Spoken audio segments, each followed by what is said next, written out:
নিয়োগ প্রার্থীর কাছ থেকে টাকার বিনিময়ে আগেভাগেই প্রশ্ন ফাঁস করে উত্তরসহ সরবরাহ করতেন গাড়ি চালক আবেদ আলী সিন্ডিকেট।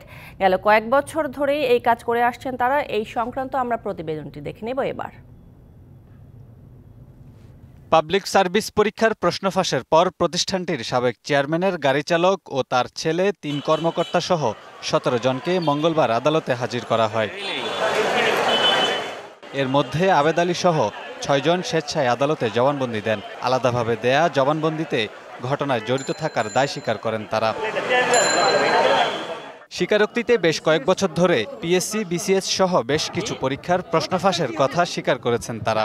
এই মামলায় যে সকল অপরাধ করা হয়েছে সেই অপরাধের কারণে আজকের বাংলাদেশের যে ক্যাডার এবং নন ক্যাডার সার্ভিসের যেসব কর্মকর্তা নিয়োগ হবেন, পিএসসির মাধ্যমে যাদের পরীক্ষা দেওয়ার কথা, সেই মেধা সম্পন্ন যারা আছেন তাদেরকে মেধাশূন্য করার জন্য তারা অনৈতিক উপায়ে, অসৎ উপায়ে অবলম্বন করে সেই প্রশ্নপত্রগুলো ফাঁস করেছেন। অন্য 10 জনের জামিন আবেদন নামঞ্জুর করে কারাগারে পাঠানো হয়। গ্রেপ্তারের 24 ঘন্টার মধ্যে আসামিদের আদালতে হাজির না করায় প্রশ্ন তোলেন আসামি পক্ষের আইনজীবী। আমাদের বিরুদ্ধে যে ক্লেমটা দেওয়া হচ্ছে 10-12 বছর থেকে করছি, কারণ আপনি জানেন যে আমাদের প্রতিটা ডিপার্টমেন্টেই একটা বিভাগীয় একটা কিন্তু তদন্ত সবসময় থাকে, একটা অডিট থাকে। তো এই ধরনের কোনো ঘটনা ঘটে নাই। এদিকে প্রশ্ন ফাঁস কাণ্ডে ক্ষুব্ধ চাকরির নিয়োগ প্রার্থীরা তারা পিএসসির সামনে বিক্ষোভ করে পরীক্ষা বাতিলের দাবি জানান। এক পর্যায়ে আন্দোলনকারীদের ডাকা হয় চেয়ারম্যানের কক্ষে। বৈঠক শেষে তারা জানান এতে তারা সন্তুষ্ট নন। নগদের কাছে সব গ্রাহকই প্রিয়, তাই তো সারা দেশে ক্যাশ আউট চার্জ সবচেয়ে কম।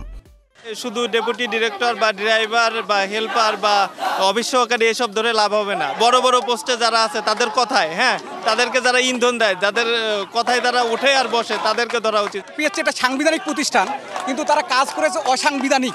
অর্থাৎ যেখানে সবচেয়ে মানুষের আশা ভরসার জায়গাটা হচ্ছে পিএসসি, সেখানেই ঘটেছে প্রশ্ন ফাঁসের ঘটনা। একজন যুগ্ম সচিবের নেতৃত্বে 3 সদস্যের তদন্ত কমিটি গঠনের কথা জানিয়ে পিএসসির চেয়ারম্যান জানান প্রশ্নপত্র ফাঁস করা কঠিন। সিলগালা অবস্থায় তারা সেটা পান। পরীক্ষার দিন সকালবেলা 2 জন বিশিষ্ট নাগরিকের উপস্থিতিতে এখানে লটারি অনুষ্ঠিত হয়। তখন 6 সেটের মধ্যে একটা সেট নির্ণীত হয়। ভীষণ কঠিন, এবং প্রশ্ন ফাঁস করতে হলে আপনার 6 সেট ফাঁস করতে হবে। কোনো একটা সেট তো আসবে লটারির আগে তো আল্লাহ ছাড়া আর কেউ বলতে পারে লটারি থেকে আসবে। গ্রেপ্তারের পর সিআইডি আদালতে দেয়া প্রতিবেদনে জানায় গ্রেপ্তারকৃতরা প্রশ্ন ফাঁস চক্রের বড় সিন্ডিকেট। পরে 17 জনের ব্যাংক হিসাব জব্দ করে বাংলাদেশ ব্যাংক। এদিকে পিএসসির প্রশ্ন ফাঁসের ঘটনায় সহকারী পরিচালক সহ 5 কর্মকর্তা কর্মচারীকে বহিষ্কার করা হয়েছে। Kamrul Hasan, DBC news, Dhaka.